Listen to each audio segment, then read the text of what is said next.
Good evening, everyone. Did you all come for Bhagavad-Gita class or just temple darshan or storytelling tonight at 7:45? Well, welcome to you all. We're studying Bhagavad-Gita chapter 6 right now. Om Ajnana Timirandasya Gyananjana Shalakaya Chakshramalitamena Tasmai Shri Guru Vedama. So, this chapter of Bhagavad Gita is known as Dhyana Yoga, which means the yoga of meditation. It refers to the system of Ashtanga Yoga. So I'm just doing a little review because all new faces today. I know our other guys are. So Ashta means 8, Anga means limbs. So the Ashtanga Yoga system has 8 parts to it. One part is very famous in the West, Asana part. That has become very famous and become synonymous with yoga. But actually, yoga system has 8 parts. First 5 parts, yamas and the niyamas, those things which we are to engage with and those things which we are to abstain from. Then there's the asana practice. Then the breathing exercises known as pranayama. And then the withdrawing the senses from external affairs, that is called pratyahara. So these 5 angas of the 8 are considered as the external angas of the Ashtanga system. They're preparatory for the real work of yoga. And then you have the last 3 angas, which are called the internal or the real work. I gave an example last class. Just like when you're cooking food, then you cut the vegetables, you clean the pots. Well, that is all external. Finally, when you get things cooking, that is the real part. So these last 3 angas refers to the real work of yoga, known as dharana, dhyana, samadhi, which are just different degrees of concentration of the mind. So yoga means these last 3 angas for Patanjali. Yoga, he defines yoga as yoga chitta vritti nirodha. So yoga specifically means to restrain the mind so that it can meditate. And so the chapter 6 Gita here is called as Dhyana Yoga, which means the yoga of meditation. So he wants to refer to this system. Up until this point, we've been hearing about the karma yogi, who is an enlightened person who is engaged in the world. So basically, there are 2 templates in which one can be spiritual in the world. One is a retreat from the world. And oftentimes, a retreat from the world is kind of thought of as synonymous with the genuine spiritual life.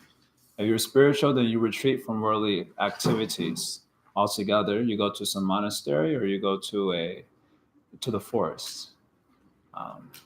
The forest, of course, nowadays there aren't many forests. Those are being cut down, so I don't know where the yogis would go. But I've been mentioning this point, and in the sort of histories of India, the forest represents the place where you can find communion with divinity. So oftentimes when you say, if you want to find God, then you have to go to the forest. And the forest represented the retreat from the worldly life. So that is generally what is thought of as like the genuine spiritual person, kind of retreats from the world. But up until this point, Krishna's been talking about a karma yogi who is also an enlightened person engaged in the world. And he favors that person throughout the Gita because it's achievable. It's like easier to relate to. Well, maybe not exactly easy to relate to, but when you hear about retreating from the world, no one is interested. You're interested? Retreat from the world? And suppose I say, if you want to be spiritual, now you have to go to the forest. Anyone is interested? But if I say you can be spiritual in New York, everyone, oh, yes, I like this option, where I can still go to Starbucks and have my coffee and also be spiritual. So Krishna tends to favor the explanation, the path of karma yoga, which allows for engagement in the world, but with very attuned awareness. So he's been glorifying that process up until this chapter 6. But after chapter 6, he shifts gears into the other template for engaging in spiritual life, which actually involves a retreat from the world. But before there can be a retreat from the world, there has to be qualification for that. It's not that you can just go to the forest and meditate. Of course, you can, but then you'll come back. As a friend of mine jokes, we will go to the forest, means our backyard, and then go back. You will not be able to do. I often joke, many times people feel the city to be oppressive. Oh, so busy, so many people. I cannot focus. I cannot concentrate. I will go upstate and be spiritual or do some, just walk in nature. It's so, and then you'll go into nature upstate and you'll take many pictures to post on the Instagram. It's so beautiful up there, so wonderful. I feel so centered here, grounded. I feel connected with nature here. But after 2, 3 days, you want to come back to the city because you miss Wi-Fi. Where is the Wi-Fi in upstate? So like this, before you can go into the forest and meditate, you have to have certain qualification of mind. Otherwise, the mind will drag you back to your previous position. This is called I like to use the language, the mental inertia. Mental inertia means the mind is accustomed to or habituated to exist in a certain state. And so when you try to change the state, it kind of just goes back to the other state, even sometimes without your awareness. Just like you may freeze water, but if left alone, water will come back to its natural state. So similarly, you try to change the direction of the mind, but it has this tendency to just go back to its old habits. You cannot just change it so easily. So you have to have a certain qualification for actually living the life of renunciation. Many times people have this, maybe you've also had this experience. I like to give this example. People have the experience of being, they have the experience of breakup with some romantic interest. And then they tell themselves, I will not do that again. And they say, usually make a proclamation to their friends. I'll never do this again, as if a big speech is being given. And then after a few weeks, again, they cannot stop because the mind's inertia just brings them back. They're not qualified to renounce the world and they don't know how to engage with it. So that is the sad position of many. Neither they know how to engage in a world where there can be an optimum result for their happy life, conventional happy life, nor are they qualified to leave the world. So in that way, they just suffer like anything. They're neither in this position, neither in that position. They have to suffer. So before you can go to the forest, there has to be qualification. So in the first part of this chapter, we heard about the qualifications of such person. Basically, their mind is completely controlled in the face of duality. Krishna mentioned sort of like 3 degrees of mental control that is there. They're able to be equipoised in the face of happiness and distress, honor and dishonor. Anyone here like that? That is very difficult. Just like today is very cold. How many times did you tell yourself today, it is so cold? As obviously it's cold, but still you tell yourself that it is so cold today. And it was disturbing. The mind was actually disturbed. I went to the cafe and I was studying there for 5 hours nearby the path. And then I came out, somehow I was feeling cold to the bones. And I was like, man, this is like, I'm about to die. My mind was telling me that this is like, I could die if I don't move fast in this weather. So not able to be equipoised in the face of happiness and distress, honor and dishonor. If you get dishonored, you'll be upset, isn't it? Suppose I call you a bad name right now, then you will be disturbed for the rest of the evening. Maybe tomorrow also, you've not come back to Bhakti Center. So this way, the yogi his mind is equal in both situations. This 1 degree.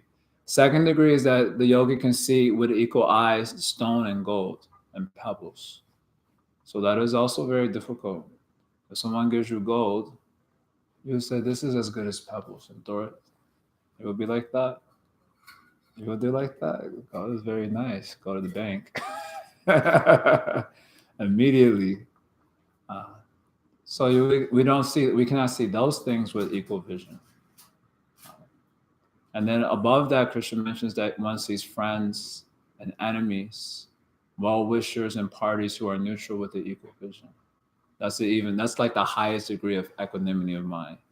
Someone who's a genuine well-wisher and someone who's an enemy, they see with equal eye. You think you can do like that? That'll be very difficult. Our spiritual master, Srila Prabhupada, he once had an incident right when he was coming to America and starting the movement where he was attacked by a young boy. And then maybe a few days later, this young boy attacked with a knife. I don't know if the guy was trying to kill him or not, but maybe he was tripping on some drug. A few days later, maybe the next day also, he came back to Hare Krishna space. Maybe Master Skis was there to have dinner. So many of Prabhupada's followers, they knew that this was the guy that attacked Prabhupada. So they went over to, take care of him. And Prabhupada said, no, he is making advancement. Like, wow, really? From one day to the next? One day he tries to kill you, and the next day he comes for dinner, and Prabhupada said, no, he is making advancement. He can stay. So do you think you could respond like that? Suppose you come to a program like this or a kirtan, and you walk in and you see the person who tried to stab you. You think you just, how are you doing? Hey, nice to see you. You're making advancement.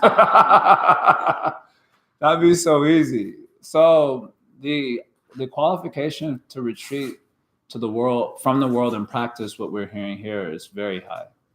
So after discussing that qualification, then in verses 10 through 17, Krishna discussed the practice. So that's what we discussed last class. Their life in the forest and seclusion, how they live, how they meditate, and how they realize the ultimate truth. So now in the passage we'll cover today, the passage is actually from verse 18 to 32. We'll only be covering a few verses because we have song and story today. For those of you who don't know, that is at 8 o'clock. And I'm part of that. So I need to end the class early so I can switch gears. Go from philosophy to storytelling. I don't think I'm a very good storyteller, so I have to kind of like switch gears. Luckily, John will be here. So we're just doing a few verses here that describes the ultimate attainment of this yogi. So as mentioned already, the goal of the yogi is meditation. Yoga chitta vritti nirodha. So the mind, we mentioned this in last class also, but it warrants a refreshing. There are 5 states that the mind can be in: dull, distracted, intermittent, one-pointed, and completely restrained. So Muda means dull. So dull means the class is going on and the lifeline has gone out. When the machine is there. So many times you do not see, but as a speaker, I can see when a lifeline has gone out in a particular hearer. Something that happens to the eyes, and it's like one point life is there, and then the next point is just life. The only part in the life comes back on is when the person, thank you very much. So this is called dull, when one is excess of the tamas force of nature, and one is sleeping in the class. That happens many times. Not now, but if you come ever in our classes in the morning, you can see very nicely how everyone is. If you sit from behind, it looks like they're listening to hip hop. They cannot keep their head on their shoulders also. So this is one state of mind. Then there's distraction, where everything distracts you. You're not meditating, you're looking here and there, thinking this and that. So then there's intermittent, sometimes focus and sometimes not focus. So these 3 states are not useful for yoga. So the last 2 states are called ekagra and niruddham. Ekagra means one-pointed attention. It actually refers to fixing the mind on your object of meditation, whatever it may be. In Patanjali's system of yoga, you can have practically any object as an object of meditation. And when you fix your mind exclusively on that object, restraining it from thinking of other things, that is called ekagra. And this is also known as sampragnata samadhi. These are 2 terms that come up in today's passage, so I'm bringing them up. Sampragnata samadhi refers to, samadhi means meditational absorption. And it refers to that complete absorption in the object of meditation. This is called as sampragnata samadhi. So the last state of the mind is called niruddham. Niruddham means when the mind is completely restrained. Basically, as far as Patanjali's system is concerned, there is no thoughts, no emotion, no sense of ego. The mind is completely restrained.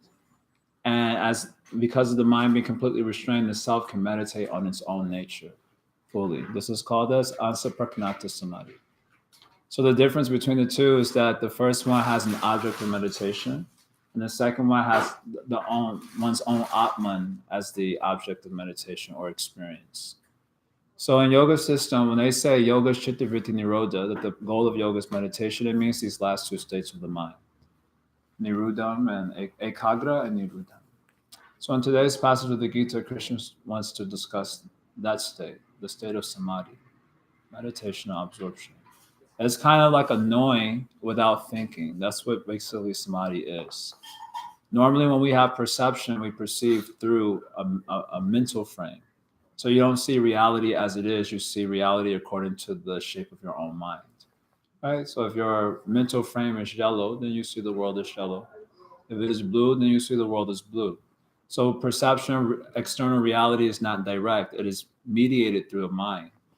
But with yoga, the idea is kind of to restrain the mind completely so that you can just have perception that is direct.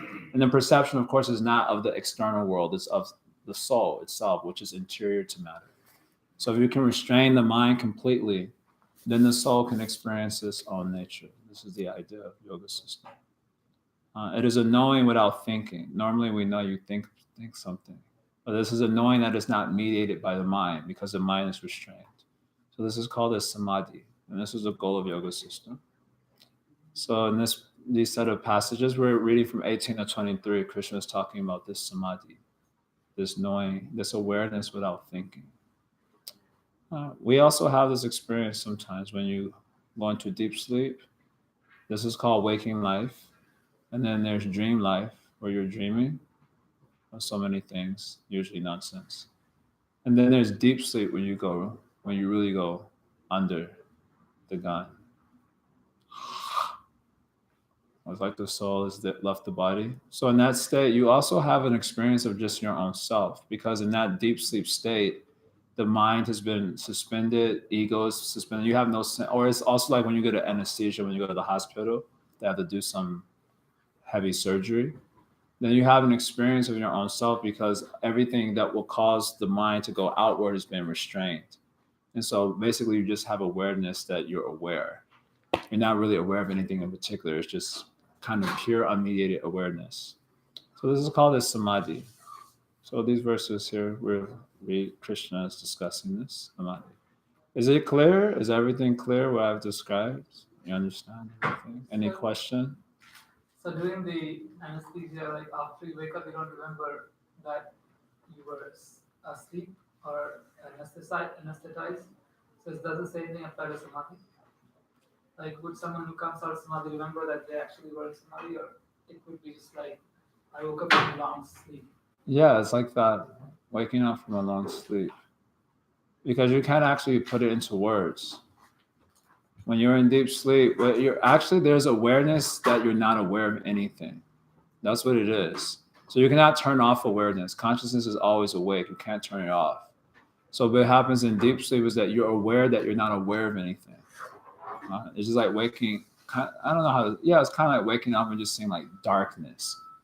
So you're aware that there's nothing there. And when you come out of that state, you kind of say, I slept very nicely. But there's nothing to put into words because there's nothing there.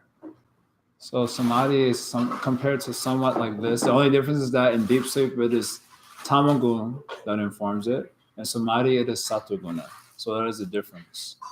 But the states are described as somewhat similar to one another. Does it make sense? So Krishna says here, Yada viniyatam chittam atmaneva vatishtate nishpreha sarvakamebhyo yukta ityukta te tada. So when yada means when, viniyatam chittam. So when the chitta is completely restrained, by being yoked to its object of meditation, it's completely restrained from other thoughts. Atmaneva avatishate, and it's standing exclusively in its own self. Nishpriha sarvakamebhyo, and it's devoid of desires for all other objects. Usually we are sarvakamebhyo. Sarva means all, kama. We have all sorts of desires for all sorts of objects, isn't it? Even right now, class is going on and you think about some other object while I'm talking. Because we have so many desires, isn't it? You have a lot of desires? Yes. Me too. So So if that is because we are not self-situated. Atmaneva avatishyate. So when you're not situated in your own self, then you're projecting yourself into the external environment. That's why you get desire for all these other objects. It is just like a TV show. Well, I guess people don't watch TV anymore because they have computers. But when we were growing up, sometimes the TV would just be left on in the house. In some places, people can't feel comfortable unless the TV is on. So they just leave the TV on, but no one is watching it. So whatever is happening on the TV has absolutely no meaning because no one is watching it. When you sit down and watch it, it still has no meaning. But the only difference is now you're projecting meaning into it. And so therefore it appears to have some meaning. But it is not inherently meaningful. It is the meaning that you're projecting into it that is actually attracting you. Otherwise, if you walk away from the TV, no meaning. So when you sit down, it also still is in its own nature without meaning.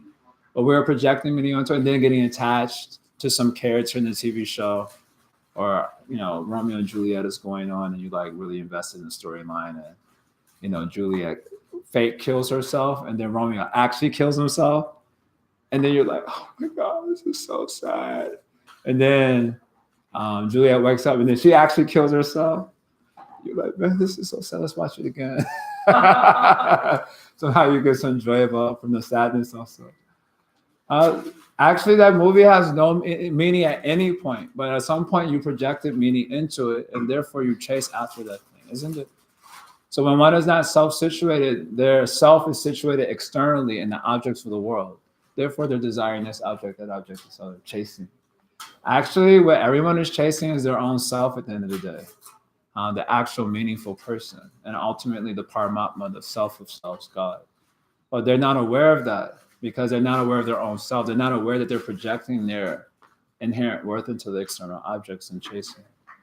So that's why it has so much attraction. But for this yogi, Atmane Vavatishtate, he is self-situated. So he's given up all desire for other objects because now desire is only for the Atman, for the Supreme Lord. So Yukta it Uchate Tada. At that time, it is said that he is Yukta, and he is in yoga or Samadhi. The meaning here is Sampraknata Samadhi, yes? So I know you referred to two states, right? One is Ekagrita and the other is Niruddha. So is this applicable for both? No, this is Ekagra here. This is for Ekagra. Ekagra, yes. So in the next verse also, Krishna gives an example of this.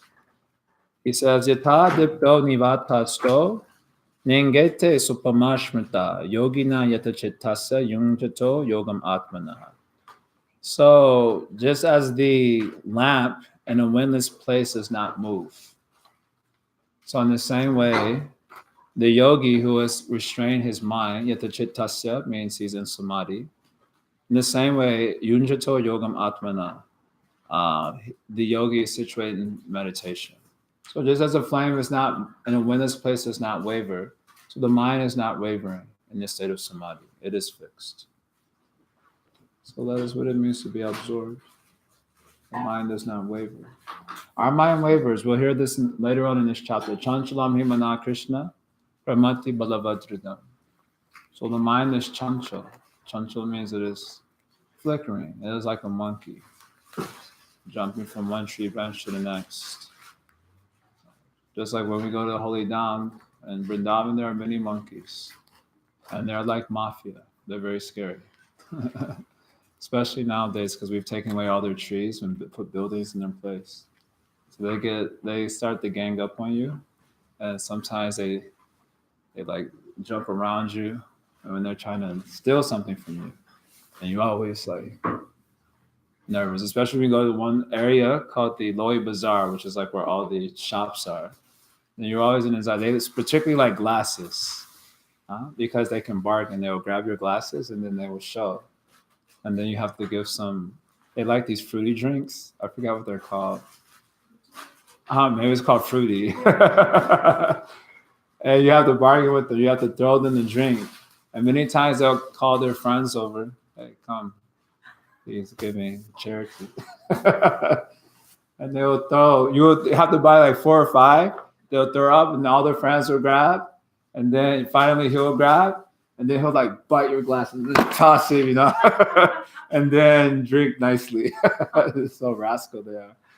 So the monkeys are like this. So the mind is also like this rascal, always jumping here and there.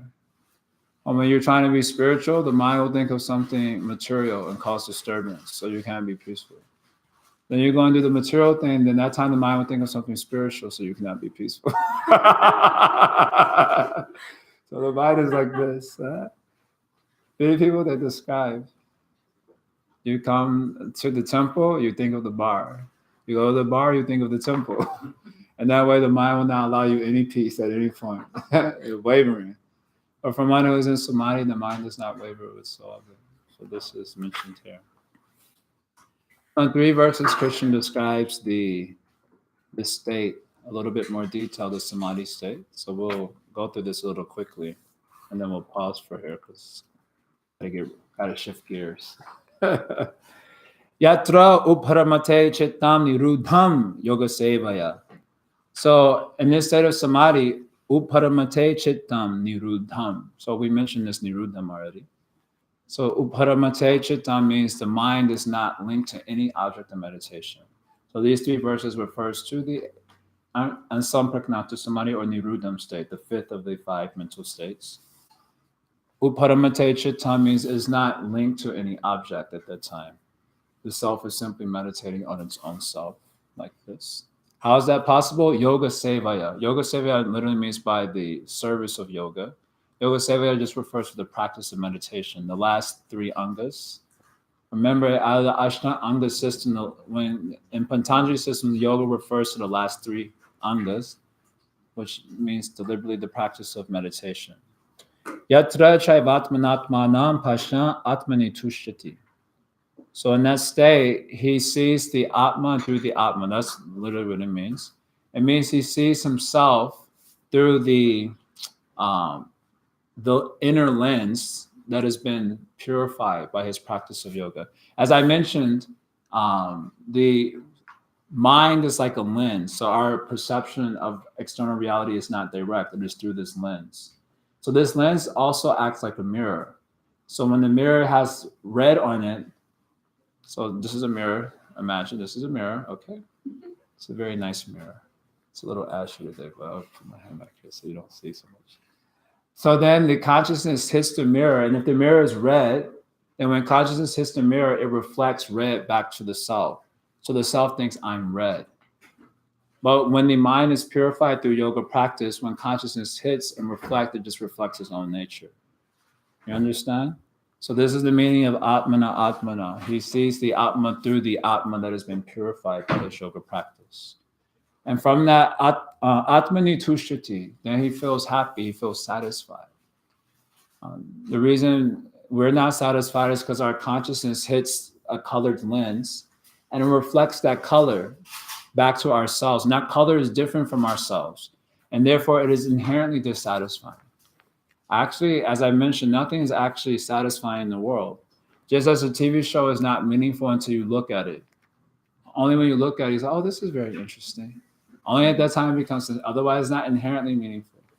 So when consciousness hits the mind and it's some other color, it's not purified, and it reflects that back to the self, it is inherently dissatisfying.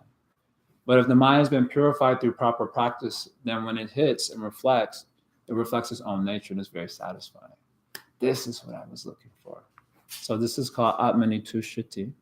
Sukam atyantikam yata buddhigraham atindriyam. So this sukam atyantikam means this indestructible happiness. You cannot say that about any object in this world. Every object in this world has a beginning and end point. So that is why it is inherently dissatisfying. It's like people enter into relationships and they say, this will be forever. What was it saying there? Diamonds are forever. Diamonds are forever, but not you, honey. You gotta go. So this is going on in the material world. And they write so many songs like this. I'll love you unconditionally forever. It should be on Comedy Central. There's nothing like forever in this material world. But here it says Sukham Atyantikam. It is indestructible happiness because it's related to the spiritual person. And Buddhi Graham Atindriyam. It is, this realization is captured by the Buddhi. Here, the commentator said this Buddhi means the inner awareness of the soul. Atindriya means not connected to the sense apparatus, like this body and sense. It is not awareness that is mediated through the body and the mind and the senses. It is the inherent Buddhi or awareness of the self. Veti yatra nachai vayam sthita chaliti tatutaha. Having realized this reality, you don't waver from that truth because it is very nice. It is very satisfying. Yam labdva chaparam labha manyate nadikam tata. Having obtained that, you think that there is no greater gain. Just like when you, in the material world, when you get some object, it's not quite what I thought it was going to be. Not quite. That is how the happiness works in this world. Isn't it? You get some cake, cheesecake. We go to this place, one place there, they sell cheesecake. You're like, man, this cake's going to be boom. And then when you get the cake, it's like, not quite what I wanted it to be. Or you go to some movie, the trailer is like amazing. You know, many times these days, the trailers are much better than the movie. They like put all the best things in the trailer and they get you to go, and the rest of the movie is just like dull, like anything. So every object is like that, but here the self is not like that. So having obtained that, you think there is no greater gain. And Yasmin Sito Nadukena Guru Napi Vichalite. Even if you're in a great, difficult, horrible situation, you will not waver from this reality. It is so wonderful. So Tam Vidya Dukkha Samyogam Viyogam Yoga Samvitam. Please know that this situation, which involves a complete separation from dukkha. Dukkha samyoga viyoga. Viyoga means separation from the linking with dukkha. Samyoga means like complete union. So dukkha samyoga means complete union with dukkha. So that is the material world. We like link ourselves up to dukkha and go for a ride. I think I joked like this last time. It's a roller coaster ride. Everything in this material world is a roller coaster ride. But this roller coaster is going in one direction. And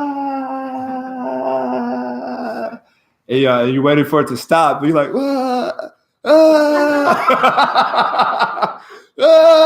what's it? They had this ride in Disney World called the Elevator of Terror or something. What was that called? Tower of Terror. You remember? So they would pull you, go up, ching, ching, it goes out really slow. You're like, man, why is it not stopping? Finally, it stops. And then you like try to brace yourself, like, because they like wait for like a really long time. And you're like, it's not going anywhere. It's just sitting here. Finally, you let your guard down. But then it comes to a stop. But in the material world, this thing, then you realize you've been screaming for a long time.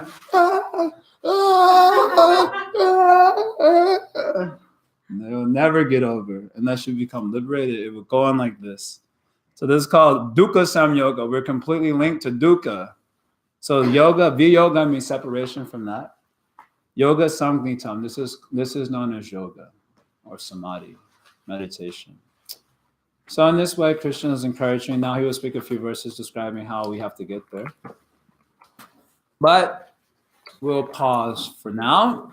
Normally I go a little bit longer, but I'm going to switch gears because there's story time coming up. Thank you all very much. Is there any question, any final question or comment? I usually take one or two quick reflections. I just have one question that came up, which I was thinking about, like with the mind, right? What if somebody has what is popularly known as attention deficit disorder? What would you say to that? Because it's seemingly not something they can control or practice. No, so if they have attention deficit disorder, they will not be able to practice this yoga system. So there are many yoga systems there. So if you have the attention deficit disorder, then this will not be a good choice for you. You should choose some other yoga system. Probably for the attention deficit disorder people, they can do bhakti yoga. The bhakti yoga has space for everybody, such as its magnanimity. You can't keep your attention on one spot. That's all right. We have shravanam, hearing, we have chanting, we have remembrance, we have taking a walk. That is also a practice. If you go to India, especially, just by walking, you make spiritual progress. Especially if you have the attention deficit disorder, you go for a walk. The walk will take 2 to 5 hours, depending on which place you go. And there's worship of the deity. There are so many activities to do. So they should not choose this yoga system. They should choose another yoga system. Like this. Okay. Om Tat Sat. We'll stop there for now. Thank you all very much. Hare Krishna. Later online. What is the cheesecake place you speak of, huh? Online question.